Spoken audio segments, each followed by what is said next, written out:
बिस्मिल्लाहिर्रहमानिर्रहीम। नाज़रीन व सामीन, अस्सलाम वालेकुम। शुगर फ्री पाकिस्तान के सिलसिले की नई वीडियो के साथ हाजिर हूँ। मेरा नाम ज़हीर अब्बास है, जैसे आप जानते हैं। डायबिटीज़ और न्यूट्रिशन में मेरी स्पेशलाइजेशन है, सर्टिफिकेशन है, और मैंने अपने शुगर को रिवर्स किया था। और शुगर फ्री पाकिस्तान जो था ये शुरू किया था, तकरीबन इसको साल होने को है, ताकि जिन लोगों को शुगर है या शुगर उनकी फैमिली में है वो इन वीडियोस को देख सकें, जो कि टोटली साइंटिफिक फैक्ट्स की बेस में, और अपनी शुगर जो है वो खुद कंट्रोल कर सकें। क्योंकि शुगर ऐसी चीज़ है जो आप खुद कंट्रोल करते हैं। डॉक्टर से आप मशवरा ज़रूर करते हैं, वो आपको सजेस्ट भी करते हैं, लेकिन डे टू डे जो एक्टिविटीज़ होती हैं, जो कंट्रोल कर होता है, जो लाइफस्टाइल होती है, जो फूड होती है, ये मेडिसिन की इवन एडजस्टमेंट अगर आपको समझ है तो आपको खुद ही करनी पड़ती है। तो इसलिए ये इस चैनल का मकसद है। इसमें कोई मैं सर्विस नहीं बेच रहा, कोई प्रोडक्ट नहीं है मेरा। तो ये खिदमत खल्क के तहत है कि जितने लोगों को इसका फ़ायदा सके। तो आपसे भी गुजारिश है कि अगर आपको ये वीडियोस पसंद आएँ, ये चैनल पसंद आए, तो इसको लाइक करें, सब्सक्राइब करें, और दूसरा इसको आगे जितना फैलाने की कोशिश करें। अल्लाह ताला इंशाल्लाह आपको इसका अजर देगा। तो आज का टॉपिक जो मैं पिछले 5 महीने से इस पे वीडियो बनाने की सोच रहा था, लेकिन क्योंकि दूसरे इम्पोर्टेंट टॉपिक्स थे जो पहले मैंने कवर करने थे, तो अभी इसकी बारी आई है। तो ये बेसिकली CGM के बारे में है। CGM जो है, इसको कहते हैं कंटिन्यूस ग्लूकोज मॉनिटरिंग, या CGM डिवाइस भी इसको कहते हैं।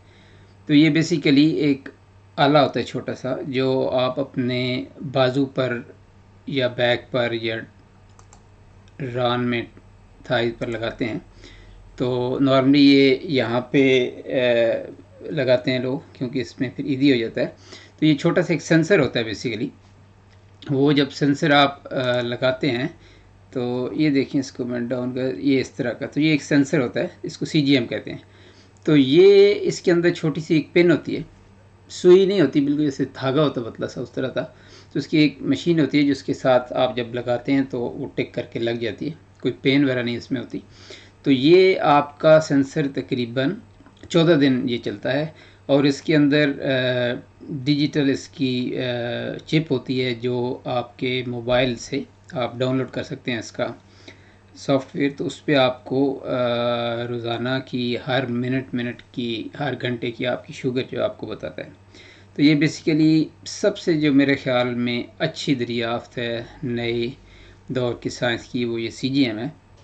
क्योंकि CGM आपको इतनी एक्यूरेट पिक्चर देता है आपके शुगर की, आपकी डेली उतार चढ़ाव की, कि कोई और चीज़ A1C हो, या आप अपनी घर में स्ट्रिप्स से चेक करें, जो भी है, इतनी अच्छी कोई भी आपको आपकी शुगर के बारे में आगाही नहीं देगा जितना आपको CGM देता है। अब मसला ये है कि CGM जो है ये बहुत ज़्यादा कॉमन नहीं है। यहाँ पे भी इवन NHS में या अमेरिका वगैरह में, या जो तरक्की याफ्ता ममालिक हैं, वहाँ पे भी ये CGM टाइप 1 वालों को दिया जाता है। और इसकी मेन रीज़न शुरू में ये थी कि हाइपोग्लाइसीमिक जो एपिसोड होते हैं, जो आपकी शुगर लो हो जाती है, क्योंकि वो डेंजरस होती है, तो उससे बचने के लिए जो लोग इंसुलिन लगाते हैं, या इंसुलिन की डोजेज बहुत ज़्यादा उनकी, तो उनको ये CGM शुरू में दिया जाता था कि अगर आपकी शुगर 70-80 से लो हो जाए तो आपको अंदाज़ा हो, तो फिर उस वक्त आप कोई चीज़ खा लें। लेकिन नॉर्मली टाइप 2 में चूँकि आपकी शुगर लो होती नहीं है, हाइपो का तो सवाल ही नहीं पैदा होता, तो इसलिए उसको यूज़ नहीं किया जाता। लेकिन अभी जो है पिछले चंद सालों में CGM बहुत ज़्यादा टाइप 2 में भी यूज़ किया जा रहा है। और ये इतनी अच्छी चीज़ है कि अगर ये थोड़ी एक्सपेंसिव है डेफिनेटली, अगर इस पर आई डोंट नो कि पाकिस्तान में इसकी क्या सूरत हाल है, लेकिन यहाँ पे तकरीबन ये पाकिस्तानी हिसाब से 13-14 हज़ार रुपये का ये एक सेंसर आता है, 14 दिन ये चलता है। लेकिन अगर आप रोज़ाना या हर महीने लगाने की बजाय अगर आप अफोर्ड कर सकें और हर तीसरे छठे महीने एक दफ़ा लगा लें, तो आपको टोटली अंदाज़ा होगा कि आपकी शुगर लेवल जो है वो कैसे चल रही है। क्योंकि आपको ये 14 दिन की एक एक मिनट की शुगर जो है आपको बताता है, जो भी आप खाएंगे कितना ऊपर जाता है, कितनी जल्दी नीचे आता है। तो ये पूरी आपको एक ग्राफ जो है वो फिगर देता है। और इससे आप बहुत ज़्यादा अंदाज़ा कर सकते हैं कि कौन से कार्बोहाइड्रेट आपकी शुगर को ज़्यादा मुतासर करते हैं। अब ये बड़ी इंपॉर्टेंट बात है, आपने दूसरी वीडियोज़ में भी देखा होगा कि सारे कार्बोहाइड्रेट्स एक जैसे नहीं होते। सिर्फ ये ग्राम्स का चक्कर नहीं होता। आप 20 ग्राम जो है वो आप फ्लावर या आटे का खाएं, या 20 ग्राम आप चीनी का खाएं कार्बोहाइड्रेट, या 20 ग्राम कार्बोहाइड्रेट आप वेजिटेबल का खाएं, या 20 ग्राम कार्बोहाइड्रेट जो है आप फ्रूट से खाएं, तो हर एक का असर डिफरेंट होता है आपकी शुगर पे। और सिर्फ ये फूड का ताल्लुक नहीं होता, बल्कि ये आपकी जेनेटिक का भी है। बाद लोगों की शुगर जो है वो फ्लावर या आटा खाने से ज़्यादा होती है, बाद लोगों की शुगर जो है वो ज़्यादा होती है चावल खाने से, बाद लोगों को शुगर से शुगर प्योर जो शुगर है वो खाने से शुगर इतनी हाई नहीं होती जितनी कि आटे से होती है। तो ये डिफरेंट चीज़ें हैं, ये आपको जब तक आप एक्सपेरिमेंट नहीं करते आपको अंदाज़ा नहीं हो सकता। हाँ, अगर आप CGM नहीं है तो आपको जो फिंगर प्रिक्स आप करते हैं, जो स्ट्रिप्स हैं, उससे आपको फिर हर आधे घंटे बाद आपको 3-4 घंटे चेक करना पड़ेगा हर खाने के बाद। उससे भी आप एक कर्व बना सकते हैं। तो दोनों सूरतों में वो थोड़ा चीप पड़ जाता है। लेकिन ये CGM का जो एक्सपेरिमेंट मैंने किया था, ये कुछ महीने पहले किया था, तो ये इस ब्लॉग पे मैंने डाला है। इसका मैं लिंक नीचे डाल दूंगा Eat Well Get Well पे। तो इस पे पूरी डिटेल मैंने डाली है कि ये 14 दिन मैंने क्या खाया। अच्छा, हर वो चीज़ जो हमारे पाकिस्तान में या नॉर्मली डॉक्टर्स बताते हैं जी कि ये आप खाएं, हेल्थी है, शुगर को असर नहीं करेगी, जैसे होल व्हीट है, फुल जो है वो व्हीट है, अनछना आटा है, आप वो कहते हैं जी जौ खा लें, आप ओट्स खा लें, फ्रूट खा लें, ये खा लें, इसमें आपको शुगर ज़्यादा नहीं होगी। तो हर चीज़ जो है वो जो हमारी मिथ हैं वो सारी मैंने ट्राई की हैं। ट्राई इसलिए की हैं ताकि मुझे अपना भी अंदाज़ा हो सके, और ये मैं लोगों के लिए जब मैं वीडियो बनाऊं तो उनको एक रियल टाइम अंदाज़ा हो कि जब आप ये चीज़ें खाते हैं तो आपकी शुगर कैसे फ्लक्चुएट करती है। अब जैसे कि आपको अंदाज़ा है कि मेरी शुगर जो है वो कंट्रोल है, पिछले साल डेढ़ से मेरा A1C जो है वो तकरीबन 4.8 और 5 के दरमियान है। मेरी फास्टिंग बिल्कुल नॉर्मल पे होती है 80s में, पोस्ट प्रेंडियल भी ठीक है। तो इसलिए मैं एक अच्छा कैंडिडेट हूँ इस तजर्बे का कि मेरी शुगर कंट्रोल है, मैं डायबिटिक हूँ और शुगर बिल्कुल कंट्रोल है, नॉन डायबिटिक वाली। और इसके बावजूद जब मैंने ये एक्सपेरिमेंट किए तो आप अंदाज़ा लगाएंगे कि मेरी शुगर कैसे फ्लक्चुएट करती है। तो चेज़ार कि आपकी शुगर कंट्रोल ही नहीं है और फिर भी आप ये चीज़ें खा रहे हैं, तो वो आपकी अंदाज़ा लगा लेंगे आपकी शुगर को कहाँ ले जाएगी। तो इसको आप रीड कर सकते हैं, जो लोग इंग्लिश पढ़ना समझना जानते हैं, वगरना मैं आपको मोटा मोटा इसका तफसील बता देता हूँ। तो ये बेसिकली इस तरह का आपका ये स्क्रीनशॉट लिया मैंने अपने मोबाइल से। तो ये 14 दिन का डेटा होता है, ये नवंबर में था 6 से 19 तक। तो ये ओवरऑल जो है इसका पैटर्न था। ये पूरी 14 दिन की जो है वो मीन या एवरेज ग्लूकोज जो होती है, तो ये ऊपर जो होती है, नीचे ये जो वेरिएशन थी, और ये एक एवरेज है।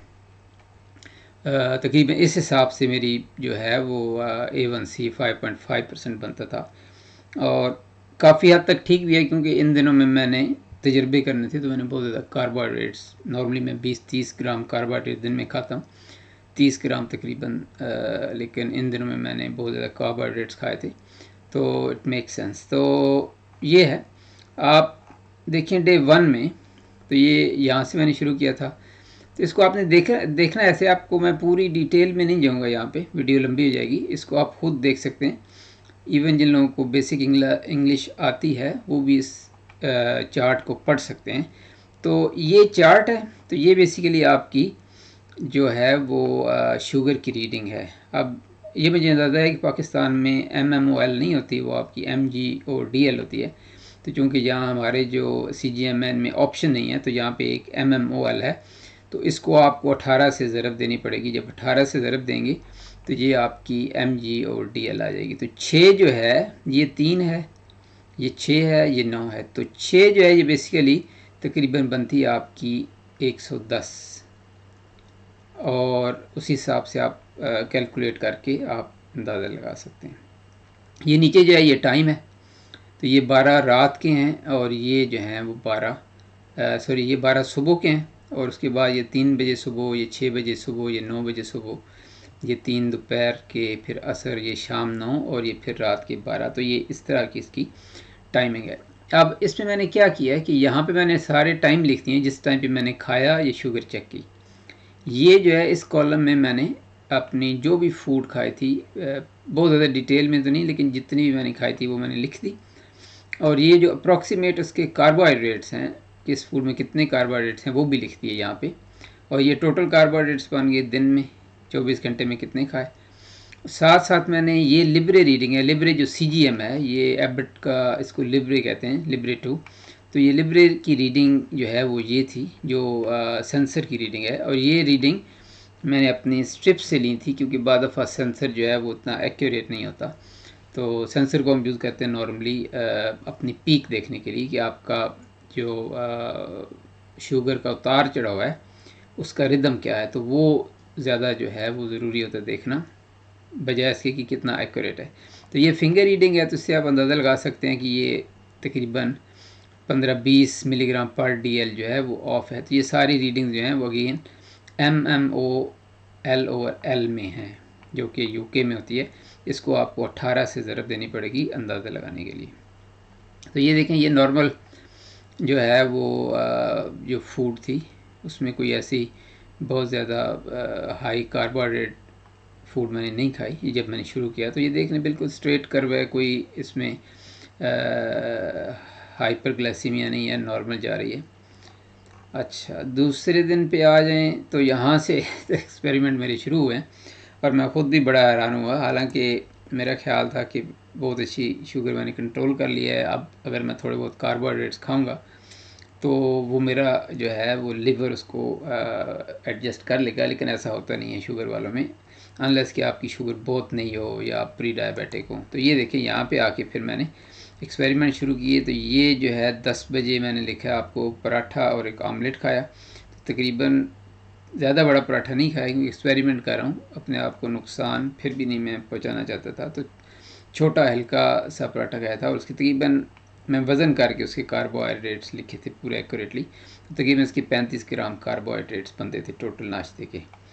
फिर यहाँ पे आप देखें 6 बजे शाम के मैंने कुछ पोटैटो चिप्स खाए सलाद के साथ। उसमें देखने तकरीबन इसके 20 ग्राम कार्बोहाइड्रेट्स बनते हैं। तो यहाँ पे टोटल दिन में मेरे तकरीबन 76 ग्राम कार्ब आ गए। तो अब ये देखें, यहाँ पे ये 9 है और ये 10 है। 10 बजे जब मैंने पराठा खाया था, तो ये यहाँ पे आके मैंने पराठा खाया था। ये अब ये देखने कि ये होल वीट जो है उसका पराठा था, मतलब है कि साबुत जो गंदम है, सफ़ेद आटा भी नहीं था, साबुत गंदम था, ऑर्गेनिक था, सब कुछ। वो जो कहते हैं कि आप ये खाएं तो आपको कुछ नहीं होगा, तो ये उसका पराठा था। बिल्कुल छोटा पराठा था, पाकिस्तान वाला पराठा तो था ही नहीं। पाकिस्तान वाला पराठा जो है वो तो उससे तकरीबन 2-3 गुना होता है। तो आप अंदाज़ा लगा लें कि ये उस होल वीट पराठे में और सिर्फ आमलेट खाया था, देसी घी में बना हुआ है। अब घी जो है वो भी आपकी पीक जो है आपकी शुगर को थोड़ा कम करता है, लेकिन इसके बावजूद ये देखें आप कि मेरी शुगर कहाँ तक गई। तो 9 जो है बेसिकली, इसको अगर आप 18 से ज़रब दें तो ये तकरीबन 160 के करीब है। तो मेरी शुगर तकरीबन 180 तक गई, जो कि कभी भी नहीं जाती। तो ये देखिए 80 तक गई और फिर इसको नीचे आते आते आते आते ये देखिए 10 बजे मैंने खाया और तकरीबन 3 बजे जाके वो उस लेवल पे आई है। तो 5 घंटे इसको लगे कवर करने में। क्योंकि मेरी इंसुलिन बन रही है तो उसने कवर कर लिया।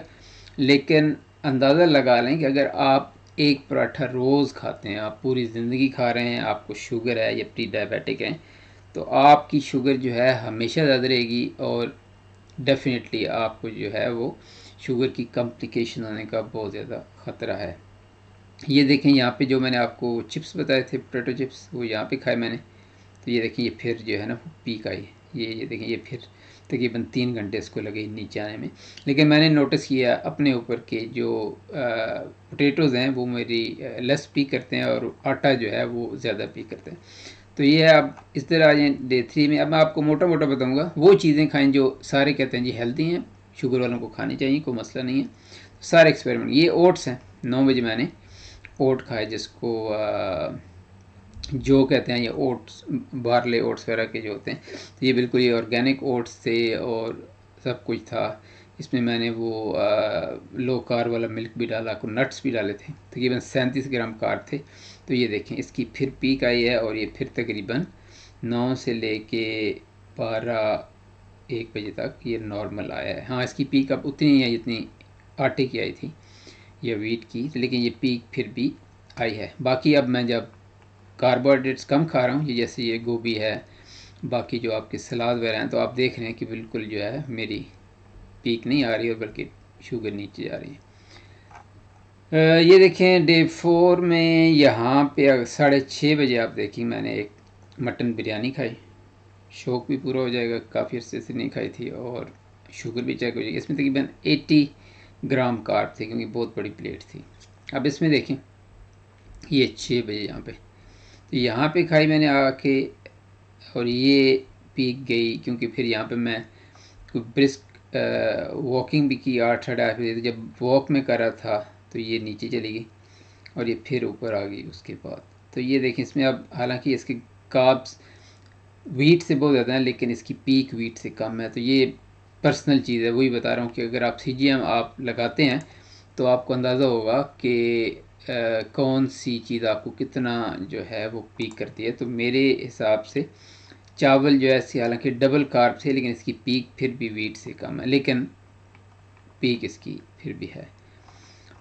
ये देखें यहाँ पे ये ट्यूसडे है, यहाँ पे मैंने कोई ऐसी चीज़ नहीं की जिसमें हाई कार्ब हों। 40 कार्ब थे, तो ये तकरीबन कर्व जो है वो नॉर्मल है, इसमें इतना मसला नहीं हुआ। 6 पे आ जाएं, डे नंबर 6 पे। तो ये देखें यहाँ पे मैंने सुबह और 12 बजे दिन में बिल्कुल सादे चावल जो थे वो तकरीबन 100 ग्राम थे, मैं ये करके खाए थे, ताकि मुझे सादे चावल का अंदाज़ा हो कि वो कैसे इफेक्ट करते हैं। तो ये यहाँ पे तकरीबन वो 12 बजे खाए, तो ये प्लेन चावल थे, तो इनकी पीक जो है वो बिरयानी से ज़्यादा हुई, क्योंकि बिरयानी में गोश्त था, फैट्स थे, तो उससे कम होती है। लेकिन ये देखें ये पीक हुई, और ये 12 से लेके तकरीबन नीचे आते आते फिर इसको 4 बज गए। फिर शाम 6 बजे जो है मैंने आलू खाए तकरीबन 150 ग्राम। 150 ग्राम अच्छे खासे आलू होते हैं। तो ये देखें फिर ये पीक है, और फिर जो है ये नीचे आई है। तो ये वो फूड है जो आपको पीक करेगी अगर आप डायबिटिक हैं या प्री डायबिटिक हैं। और ये रीडिंग आप देखते नहीं, थोड़ी बहुत फ़र्क होता है फिंगर रीडिंग में और लिब्रिक रीडिंग में। ये आप समझ लें, क्योंकि जो आपका सेंसर होता है यहाँ पे, ये आपका इंटरस्टिशियल फ्लूइड में होता है, ये आपके ब्लड में नहीं होता। तो जो आपकी फिंगर प्रिक से, ये जो आप अपनी स्ट्रिप से लेते हैं शुगर, वो आपकी ब्लड की शुगर होती है, और ब्लड से आपके इंटरस्टिशियल टिश्यूज़ में आते आते तकरीबन 15-20 मिनट का डिफरेंस होता है। तो अगर आप लगाएं कभी CGM, तो हमेशा याद रखें कि आपकी स्ट्रिप्स की और CGM की जो रीडिंग है वो 20 मिनट ऑफ होती है। ये आज है नंबर 7, डे नंबर 7 में यहाँ पे मैंने ये भी एक और तजर्बा किया। कहते हैं जी खजूर बड़ी अच्छी होती है, और खजूर से कुछ नहीं होता, और लेकिन खजूर बिल्कुल अच्छी होती है, सेहत के लिए ज़बरदस्त है। अगर आपको शुगर नहीं है, अगर आपको शुगर है तो खजूर, शहद, जो भी चीज़ें हैं ये आपको मना है और आपको नुकसान देंगी। और अनइस्लामिक है कि कोई चीज़ आपको नुकसान दे रही है और आप उसको खाते रहें सुन्नत समझ के, ऐसी बात नहीं होती। क्योंकि पहले भी मैंने आपको बताया कि वज़ू फ़र्ज़ है, लेकिन अगर आप बीमार हैं तो आपको तयम्मुम की इजाज़त होती है, हालांकि वज़ू की बरकतें हैं। तो ये देखें यहाँ पे आके फिर वो मैंने तकरीबन ये यहाँ पे 4:30 बजे, नहीं सो 4:30 बजे मैंने एक जो है वो खजूर खाई थी। ये देखें यहाँ से, ये देखें कितनी पीक आई है, ऊपर गई है। तो ये खजूर से पीक आती है। ये नीचे हैं, यहाँ पे तकरीबन को बहुत ज़्यादा मैंने हेरा फेरी नहीं की कार्बोहाइड्रेट्स की, तो तकरीबन बहुत ज़्यादा ऊपर नीचे नहीं गई। ये यहाँ पे तकरीबन 2 बजे मैंने वो जो कोस्टा का कैपुचिनो है वो पिया था, उसमें जो कि वो नॉर्मल मिल्क डालते हैं और मिल्क में बहुत ज़्यादा कार्ब होते हैं, तो इसमें भी देखें आप छोटी छोटी पीक्स आ रही हैं। ये डे 9 में देखें तो यहाँ पे फिर मैंने तजर्बा किया पराठा और आमलेट का, और ये फिर देखें फिर वही बात। ये मैंने दोबारा ऐसे तजर्बा किया कि बाद दफ़ा जब आप लो कार्ब पे होते हैं तो आपकी रेजिस्टेंस थोड़ी ज़्यादा हो जाती है शुगर से। तो उसमें मैंने कहा कि कुछ दिनों खाने के बाद दोबारा तजर्बा किया जाए और देखा जाए कि क्या उससे फ़र्क पड़ता है या नहीं। तो देख लें, फिर वही पी के बिल्कुल। ये होल व्हीट पराठा था, देसी घी में बना हुआ था और बहुत ज़्यादा भी नहीं था। तो ये देख लें, पीक आती है। तो आपको अगर शुगर है तो आप बराए मेहरबानी पराठे रोटी वगैरह से बिल्कुल परहेज़ करें, वगरना आप देख लें कि आपकी रोज़ाना शुगर इतनी ऊपर नीचे जा रही हो तो कितनी प्रॉब्लम हो सकती हैं 2-4 सालों में आपको। ये जो एक तजर्बा था ये तो बहुत, एक कोस्टा का इन्होंने एक चॉकलेट स्पार्कल केक निकाला था, बेसिकली क्रिसमस की टाइम पे निकालते हैं यहाँ पे। तो मुझे चॉकलेट बहुत पसंद है, तो मैंने कहा तजर्बा तो करना ही है, तो ऐसी चीज़ पी गई जाए जो मुझे पसंद भी है और उसका असर भी देखा जाए। तो इसका असर देख के तो मैं बहुत ही हैरान रह गई। ये देखें, ये बिल्कुल छोटा सा केक था और इसके 60 कार्ब्स हैं। ये 2 बजे मैंने खाया। तो ये देखें, यहाँ से लेके ये मेरी तकरीबन आप देख लें कि ये पाकिस्तानी हिसाब से मेरी शुगर जो है तकरीबन 250-300 के दरमियान पीक किया और फिर नीचे आई कितने घंटों बाद। ये शुगर जो है ना, प्योर छोटा सा, इतना सा केक था छोटा सा। तो देखें, छोटी सी आप जो है अपनी ज़ुबान के चस्के के लिए आप अपने बॉडी को कितने स्ट्रेस में डाल लें अगर आप रेगुलर कर रहे हैं। तो कभी कभार हर्ज नहीं है, महीने में एक आध दफ़ा खा भी लें तो ये ऊपर जाके फिर नॉर्मल हो गई है। लेकिन मसला ये है कार्बोहाइड्रेट्स का, कि कार्बोहाइड्रेट्स की एडिक्शन जो है ये तकरीबन ये ब्रेन में आपके वही सेल को अफेक्ट करती है जो आपकी अफ़ीम और भंग और ओपियम करती है। उसी जो है हिस्से, जो ब्रेन का हिस्सा है, उसी को आपकी कार्बोहाइड्रेट्स भी अफेक्ट करती हैं। तो इसकी एक एडिक्शन हो जाती है। तो इसलिए ये बड़ा मुश्किल है कि आप महीने में एक आध दफ़ा खा के पूरा महीना सब्र करेंगे तो ये बड़ा डिफ़िकल्ट होता है। इसलिए बेहतर ये है कि आप इसको अवॉइड करें। ये डे 11 है। ये देखें अगेन, फिर मैंने 5 बजे एक खजूर खाई थी। ये प्रॉब्ली ये फास्टिंग का डे है मेरा। तो ये फास्टिंग में मैंने एक खजूर खाई थी। ये देखें, एक खजूर मजूल जो है, इसमें तकरीबन ये 24 ग्राम की खजूर होती है, इसमें 18 ग्राम कार्ब होते हैं। तो देखिए कितनी पीक आई है एक खजूर की, आप अंदाज़ा लगा लें। फिर जो है तकरीबन नॉर्मल ही था। यहाँ पे डेफिनेटली पूरा दिन के बाद खाया तो थोड़ी पीक है, लेकिन ये देखें, ये खजूर की आई है पीक। यहाँ पे देखें, यहाँ पे अगेन ये एक पर्ल ओट्स हैं नट्स के साथ। तो मैंने कहा वो भी ट्राई कर लें, कि पर्ल ओट्स कहते हैं कि वो आपको कम स्पाइक करते हैं। तो ये देख लें, फिर स्पाइक हुआ, फिर नीचे आया। क्योंकि मेरी इंसुलिन बन रही है तो एक रेगुलर आ जाती है, 2-4 घंटे बाद नॉर्मल लेवल पे ये नीचे चली जाती है।